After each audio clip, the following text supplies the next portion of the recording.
Class number 12 form 3CD clause number 12 presumptive இன்கத்தை பத்தி பேசுது. சரி சார், இது first amendment clause 12 3CD.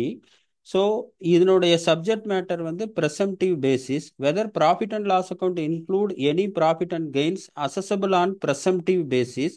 If yes indicate the amount the relevant section and any other relevant section. So இந்த clause வந்து 12 இதுல amendment வந்திருக்கு.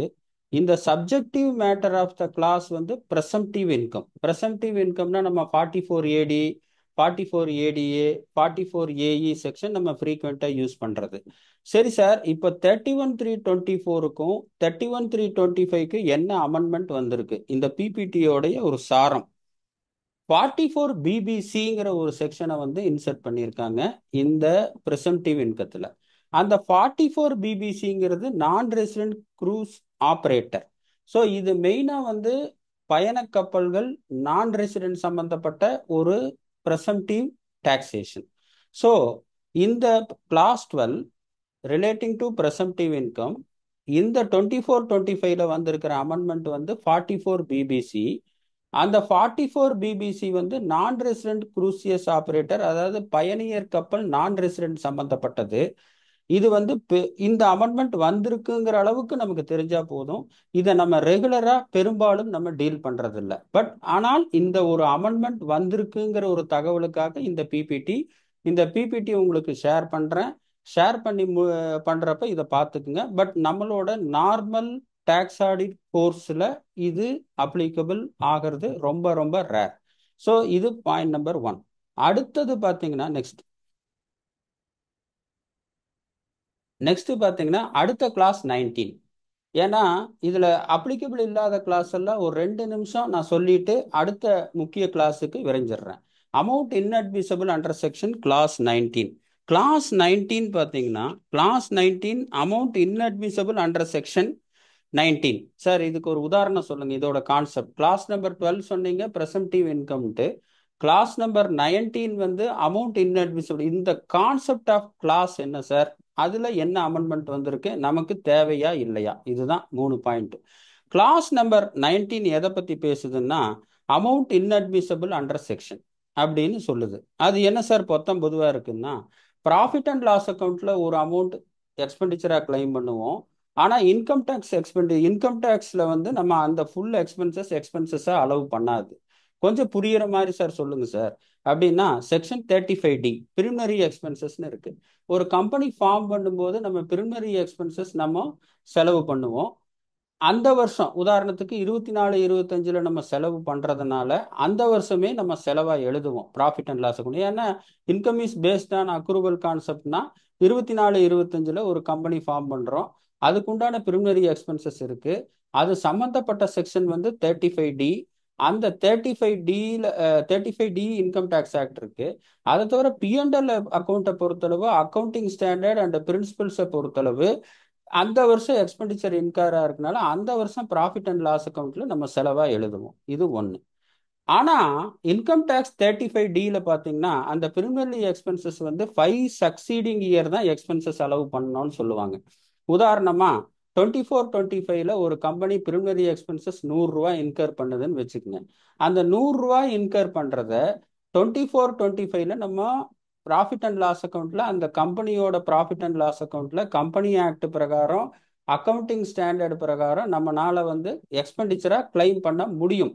ஆனா 35D இன்கம் டேக்ஸ் ஆக்ட் என்ன சொல்லுதுன்னா, அந்த பிரிமினரி எக்ஸ்பென்சஸ் நம்ம அந்த வருஷம் 24-25 இயர்ல நம்ம கிளைம் பண்ண முடியாது. 26 and 27 அடுத்த 5 சக்சீடிங் இயர் கிளைம் பண்ணோங்கிறாங்க.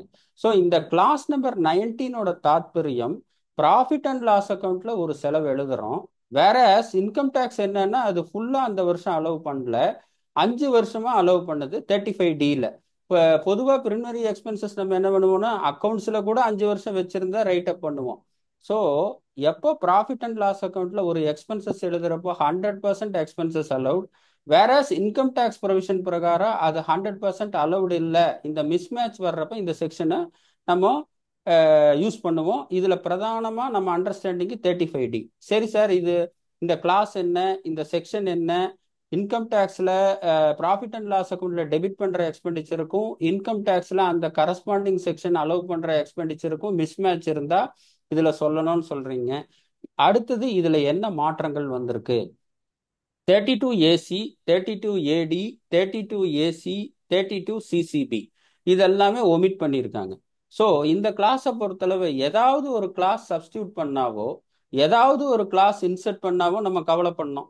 ஏற்கனவே இருக்கிற கிளாஸ் ஒமிட் பண்ணிட்டாங்கன்னா இது பெரிய கவலைப்பட வேண்டியதில்லை. ஏன்னா கேட்குற ஆல்ரெடி இருக்கிற கிளாஸ்ல ஒமிட் பண்ணுனா அதை பத்தி நம்ம பெருசா கவலைப்பட வேண்டியதில்லை. பட் தெரிஞ்சுக்கணும், 32EACனா investment in plant and machinery, 32ADனா இன்வெஸ்ட்மெண்ட் இன் நோட்டிஃபைடு பேக், இந்த மாதிரி செக்ஷன் எல்லாம் ஒமிட் பண்ணியிருக்காங்கன்னு தெரிஞ்சிருக்கிற அளவுக்கு போதும். மற்றபடி இந்த கிளாஸை பொறுத்தளவு டீட்டெயில் டிஸ்கஷன் வேண்டியதில்லை. ஏன்னு கேட்டிங்கன்னா ஒருவேளை இன்சர்ட் பண்ணியிருந்தாலோ அல்லது ஒருவேளை சப்ஸ்டியூட் பண்ணியிருந்தாலோ நமக்கு 24-25ல ரெலவெண்ட்டாக இருக்கும். ஆல்ரெடி இருக்கிற ஒரு கிளாஸை ஒமிட் பண்ணியிருந்தா அது இருந்தா தான் என்ன, இல்லாட்டி இருந்தா தான் என்ன. ஸோ இந்த கிளாஸ் 19 பத்தி ஒரு சிறு விரிவாக்கம் சொல்லிட்டேன். இந்த செக்ஷன்ல 32AC, 32AD, 35AC, 35CCB omit பண்ணியிருக்காங்க. அந்த செக்ஷன் என்னங்கிறத தெரிஞ்சுக்கிற அளவுக்கு நமக்கு தெரிஞ்சா போதும். மற்றபடி இது நடைமுறையில 24-25ல பெருசா நமக்கு ஒன்றும் இத கவலைப்படுற அளவுக்கு ஒன்றும் இல்லை இந்த clause 19. Next section clause 21. Clause 21 என்ன சொல்லுதுன்னு பார்த்தீங்கன்னா, அதாவது ஒரு அந்த கிளாஸோட இதை படிக்கிறேன். ப்ளீஸ் ஃபர்னிஷ் த, மேலே டாப்ல எழுதியிருக்கேன், please furnish the details of the amount debited to the profit and loss account being in the nature of capital personal advertisement. Profit and loss அக்கௌண்ட்ல ஏதாவது ஒரு கேபிட்டல் எக்ஸ்பெண்டிச்சர் டெபிட் பண்ணாவோ பர்சனல் எக்ஸ்பெண்டிச்சர் டெபிட் பண்ணாவோ advertisement expenditure debit பண்ணாவோ இங்க சொல்லுங்கன்னு சொல்லி இந்த கிளாஸ் சொல்லுது. பெரும்பாலும் இந்த கிளாஸ்ல நம்ம நெல் தான் போறோம்.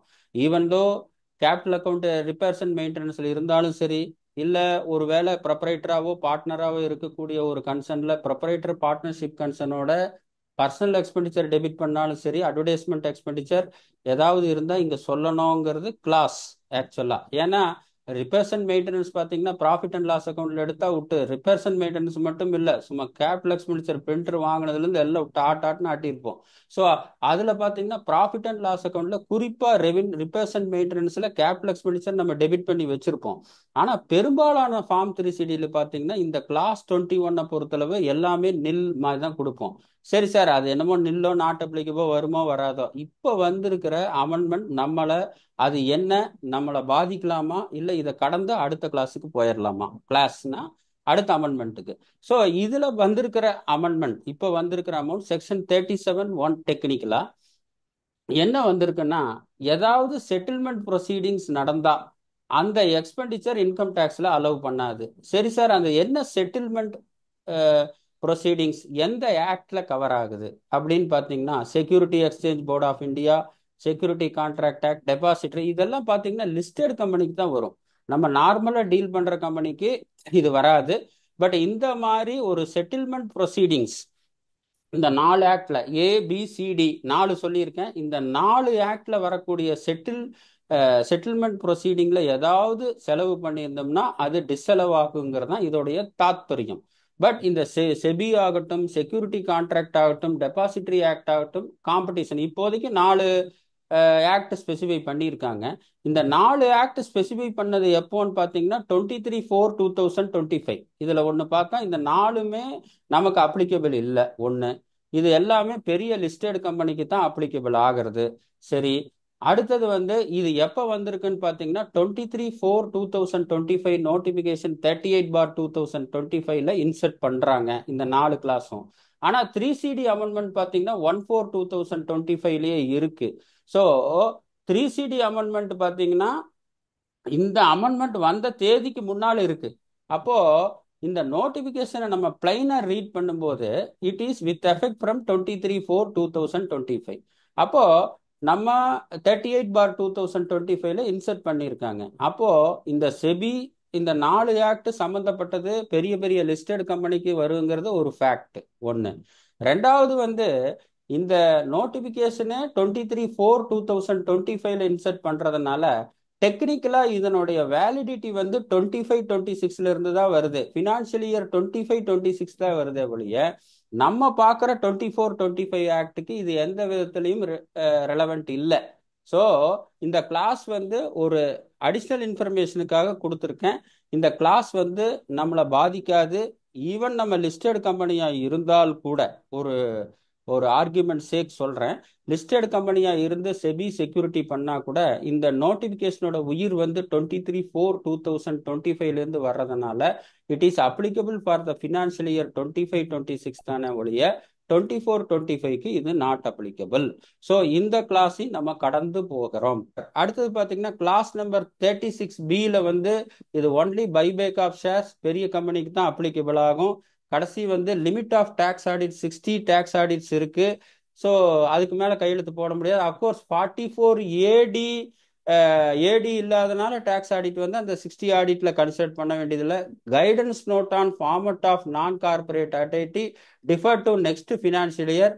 ரொம்ப சந்தோஷமான விஷயம்தான். இல்லாட்டி இந்த ஃபார்மட் போடுறதுக்கே போடணும். ஃபினான்ஷியல் இயர் 25-26க்கு டிஃபர் பண்ணால் கூட இப்போ ஓரளவுக்கு டைம் இருந்தால் இந்த வருஷமே அந்த ஃபார்மேட்டில் ஒர்க் பண்ணி வச்சுட்டா next year previous year figure கொடுக்கும்போது கொஞ்சம் எளிதாக இருக்கும். பட் வேலை பலுவாக இருக்கிறப்ப அடுத்த வருஷம் பார்த்துக்கலாம். At least guidance note on specific format வந்து நெக்ஸ்ட் இயருக்கு டிஃபர் பண்ணிடுறாங்க. அதே மாதிரி யூடிஎன் நம்பர் ஜென்ரேட் பண்ணுறதை பார்த்துக்குங்க. டேக்ஸ் ஆடிட் ரிப்போர்ட் சில சூழ்நிலைகள் ரிவைஸ் பண்ணலாம். 44 ஜிஎஸ்டி டீட்டெயில்ஸோட இன்கம் டேக்ஸ் டீட்டெயில்ஸ் லிங்க் பண்ணணும். Stock details principal item of மெட்டீரியலுக்கு ரா மெட்டீரியலுக்கு கொடுக்கணும். Method of employed stock important இந்த இன்கம் டேக்ஸ் ஆக்ட். ஜிஎஸ்டியில் அதை பற்றி நமக்கு கவலை கிடையாது. ஜிஎஸ்டியில் வந்து ஸ்டாக் அக்கௌண்ட் பக்காவே ரெடி பண்ணணும். பட் இன்கம் டேக்ஸில் மெத்தட் ஆஃப் வேல்யூஷன் மட்டும் இம்பார்ட்டன்ட். ஸோ இதுதான் வந்திருக்கிற 3CD அமெண்ட்மெண்ட். இந்த பிபிடியை ஷேர் பண்ணுறேன். நன்றி, வணக்கம். என்னோட உரையை இத்துடன் முடிக்கிறேன்.